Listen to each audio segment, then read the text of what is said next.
बिस्मिल्लाहिर्रहमानिर्रहीम और अस्सलाम वालेकुम। 22 जनवरी और पाकिस्तान में बुध की शाम। आज अभी तक की अहम खबरें हैं और मेरा तज्जिया। आज के व्लॉग में बहुत ही अहम खबरें हैं, जैसा कि मलिक रियाज का मामला जो है वो गंभीर होता जा रहा है। सुप्रीम कोर्ट ऑफ पाकिस्तान में आला तरीन जजेस की लड़ाई में और शिद्दत आ गई है। तीसरी तरफ टेरियन वाइट के मामू अचानक पाकिस्तान के टेलीविजन पर नमूदार हुए और फिजिकली हमला कर दिया नईम पंजोता, पाकिस्तान तहरीक इंसाफ के रहनुमा पर। इसके अलावा जो पाकिस्तानी वाइसराय हैं मोहसिन नकवी, लगातार जलीलो रुस्वा खुद भी हो रहे हैं और पूरी रजीम को भी वाशिंगटन डीसी की सर्द रातों और सर्द दिनों के अंदर करवा रहे हैं। और भी खबरें हैं वो आपके सामने इस व्लॉग में रखते हैं। पहले सीधा चलते हैं मलिक रियाज के मामले पर, जो कि अब और भी ज़्यादा गंभीर होता जा रहा है। और ये सब कुछ शुरू हुआ है नए सिरे से, जो एक प्रेस रिलीज नैब ने जारी की थी। प्रेस रिलीज तो वो कम थी, एक मखौल ही था, क्योंकि उसमें पाकिस्तानियों को ये तंबीह की गई थी कि मलिक रियाज के खिलाफ हम कार्रवाई करने जा रहे हैं। दुनिया में आपने ऐसी प्रेस रिलीज पहले कभी नहीं देखी होगी। प्रेस रिलीज ये कहती थी कि मलिक रियाज का कोई भी कारोबार, और निशाना था उनका बहरिया टाउन प्रोजेक्ट जो दुबई में वो शुरू कर रहे हैं, उसके ऊपर निशाना था कि अगर मलिक रियाज के उस प्रोजेक्ट में आपने इन्वेस्टमेंट की तो आपकी ये इन्वेस्टमेंट मनी लॉन्ड्रिंग कंसिडर होगी, मतलब आप भी जुर्म में हिस्सेदार होंगे। और मलिक रियाज के खिलाफ हम तादीबी कार्रवाई कर रहे हैं, उनके खिलाफ करप्शन मैल प्रैक्टिसेस के ऊपर इन्वेस्टिगेशन शुरू हो रही है और इसलिए आप उनके पास इन्वेस्टमेंट ना करें। ये दुनिया में आपने कभी सुना किसी दुनिया के इदारे ने बगैर किसी बंदे को सुने, कन्विक्ट किए, ट्रायल चलाए, उसको सज़ा दिए, बगैर ही उसके बारे में एक्सट्रीम जो मेजर्स हैं वो ले लिए गए हो? मतलब एक कारोबारी बंदे के ऊपर ये हमला कर दिया गया हो या एक बिजनेस के ऊपर ये हमला कर दिया गया हो, बगैर उसका ट्रायल किए, बगैर सज़ा सुनाए, बगैर जुर्म साबित हुए आप ये कह दें कि उसके प्रोजेक्ट में आपने इन्वेस्टमेंट नहीं करनी, और वो प्रोजेक्ट जो मुल्क से बाहर हो। हमेशा यहाँ पर एक राग अलापा जाता है कि मुल्की सलामती और दूसरे मुल्कों से मुल्क के रिलेशनशिप। अब आप सोचिए कि अगर बहरिया टाउन का प्रोजेक्ट यूएई के अंदर हो रहा है तो क्या यूएई गवर्नमेंट के साथ हमारे रिलेशनशिप इस वजह से ख़राब नहीं होंगे कि वहाँ होने वाले एक लीगल प्रोजेक्ट में हमारी गवर्नमेंट कह रही है कि अगर आपने इन्वेस्ट किया तो आप पर मनी लॉन्ड्रिंग लग जाएगी। हमारी तो कोई मीटिंग दुबई के बगैर नहीं होती। दुनिया भर के जो बिजनेसमैन पाकिस्तान के साथ कारोबार करते हैं वो दुबई में बैठ के मीटिंग्स हमारे साथ करते हैं।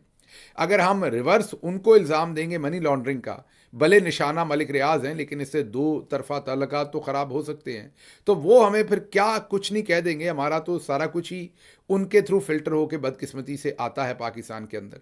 तो इसके बहुत सारे पहलू हैं, ये इन्होंने काम कर तो लिया और आपको इसकी इनसाइड स्टोरी भी बताएंगे कि ये मसला है क्या, कि अगर आपने मलिक रियाज के अकाउंट्स में वहाँ पर इन्वेस्ट किया उनके प्रोजेक्ट में तो ये मनी लॉन्ड्रिंग होगी। तकलीफ असल क्या है वो भी आपको बताता हूँ। पहले मलिक रियाज की जो स्टेटमेंट है वो आपके सामने रखते हैं। उन्होंने 3-4 चीज़ें अपनी स्टेटमेंट में कहीं। उन्होंने कहा कि मेरा फैसला अटल है, जितना मर्जी जुल्म कर लो मेरा फैसला वही रहेगा, मैं आपका टाउट नहीं बनूंगा, मैं इमरान खान के खिलाफ गवाही नहीं दूंगा। ये मलिक रियाज ने 2 टोक ट्वीट किया है। उन्होंने कहा है कि पाकिस्तान में कारोबार करना आसान नहीं है।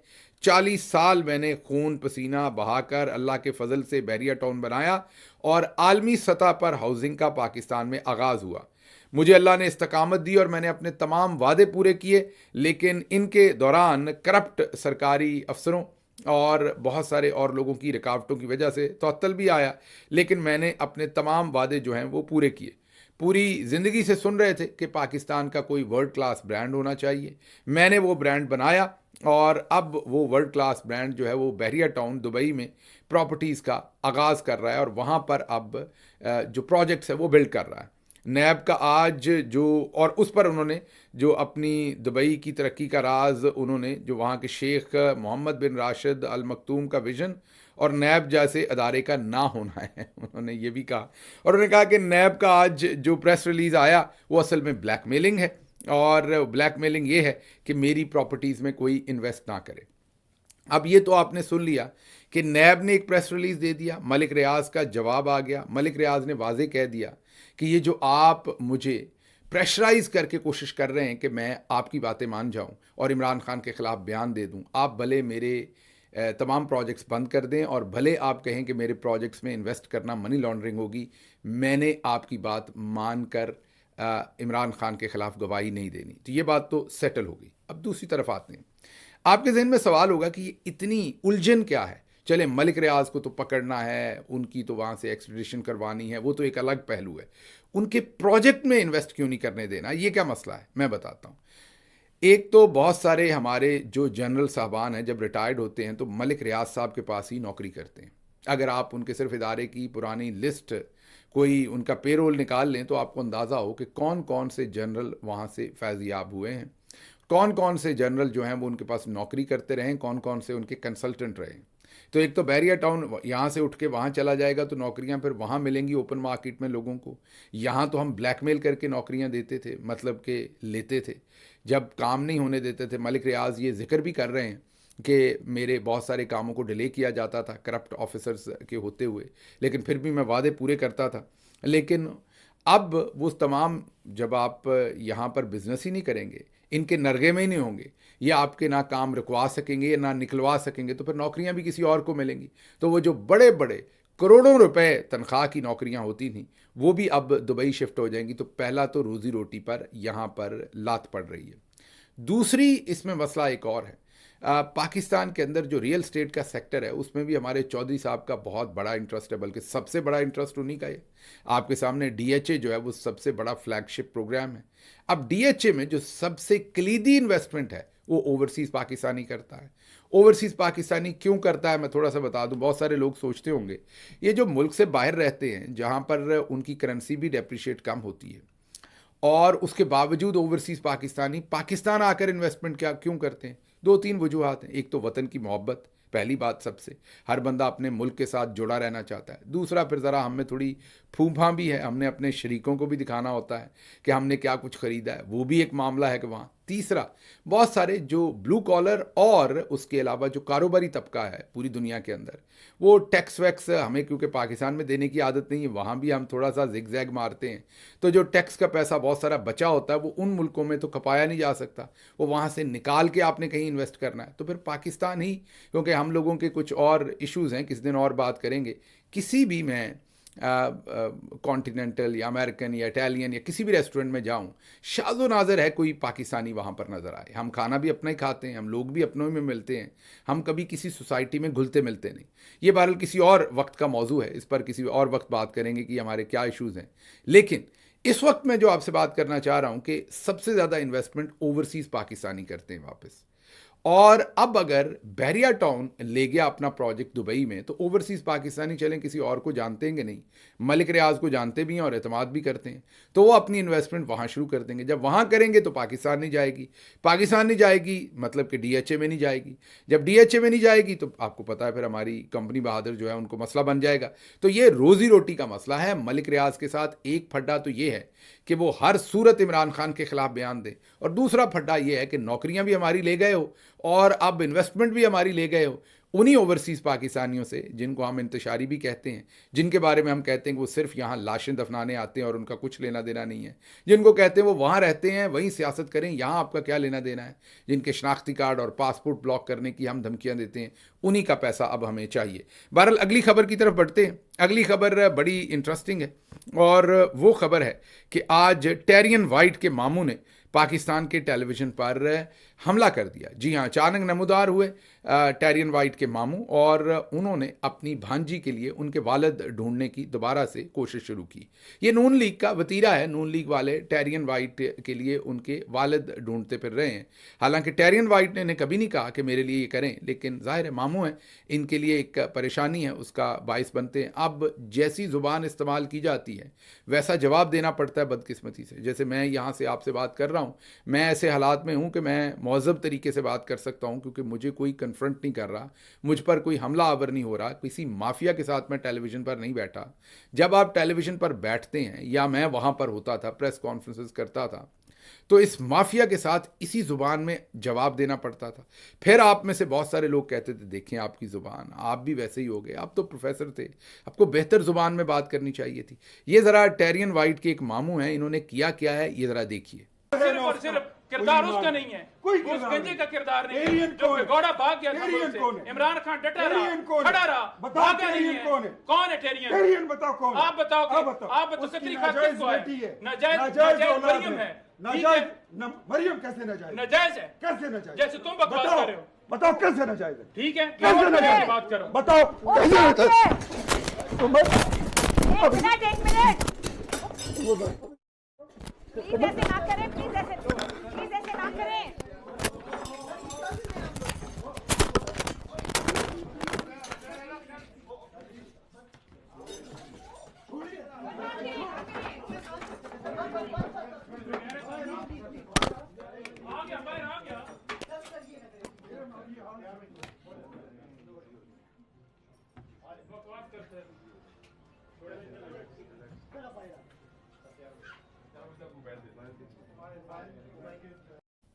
ये देख लिया आपने।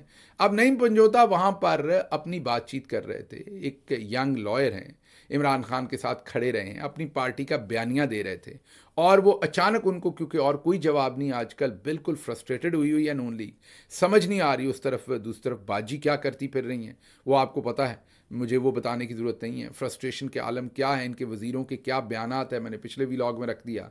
उधर मोहसिन नकवी साहब के साथ क्या हो रहा है अगली खबर में रखता हूँ। तो इस सारी डेस्परेशन में इन्होंने क्या, इन्होंने उनके ऊपर हमला कर दिया।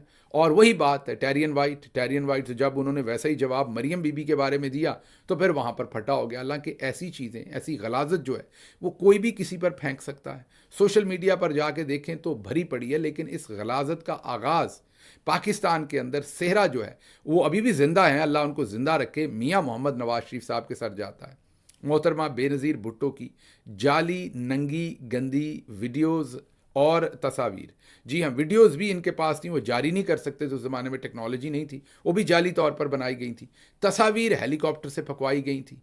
फिर मोहतरमा नुसरत भुट्टो मरहुमा जो है उनके बारे में भी यही किया था। फिर जमाइमा खान के साथ भी यही किया था। हर अपने मुखालिफ की, खवातीन की कैरेक्टर असैसिनेशन उन्होंने की। कभी वोट करोगे जो न खवातीन का एहतराम करते हैं। हमारे जलसे होते हैं जहाँ खवातीन भी होती है लेकिन पुरअमन बैठती है।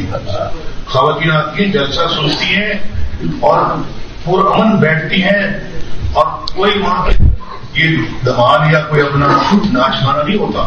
क्या आप ऐसे लोगों को कभी वोट करोगे? बेनज़ीर भुट्टो न जाने कहां से आई है, पूरे पाकिस्तान की तबाही और बर्बादी कर रही है ये औरत, और अंग्रेजों के कुत्ते नलाने वाले लोग हैं, अंग्रेजों के कुत्ते नलाने वाले। मुखालफिन बेनज़ीर की नीम बरहना तस्वीर हेलीकॉप्टरों के जरिए शहरों और कस्बों में गिराई गई। क्या आप ऐसे लोगों को कभी वोट करोगे जो कल के जलसे में खवातीन मौजूद थी, उनके ठुमके ये बता रहे थे कि वो कहाँ से आई है। हम बहन और बेटी की इज्जत करना जानते हैं, तो सबूत ये है।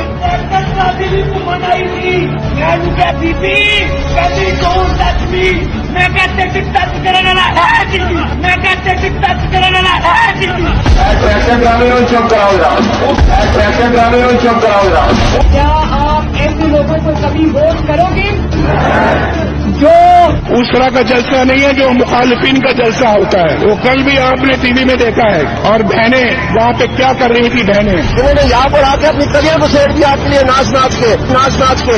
जब जबान का पर्दा हटता है तो इंसान का असल चेहरा सामने आ जाता है। तो सबूत ये है, जहाँ से तुम होके आई हो मैं वहाँ सारी चीजें नहीं बता सकता, और जहाँ से तुम होके आई हो मैं वहाँ सारी चीजें नहीं बता सकता। बाजी फरदौस आशिक, अगर उनका मुंह धो दिया जाए तो फरदौस खान अंदर से निकलेगा। मरियम नवाज खातून वर्कर के साथ चलने पर भड़क उठी, खातून कारकुन को धुतकार दिया और कहा कि मेरे साथ क्यों चल रही हैं, यहां से आगे हो जाएं। सिक्योरिटी को इशारा किया कि इन्हें साइड पर कर दें। फिर अल्लाह का इंसाफ, इनकी अपनी बेटी को सियासत में आना पड़ गया। वो जो दूसरों की बेटियों को जलसों में नाचने वाली कहते थे, ये नवाज शरीफ के अपने बयानात हैं। पीटीआई की खवातीन जो जलसों में आती हैं उनको नाचने वालियाँ कहते थे वो।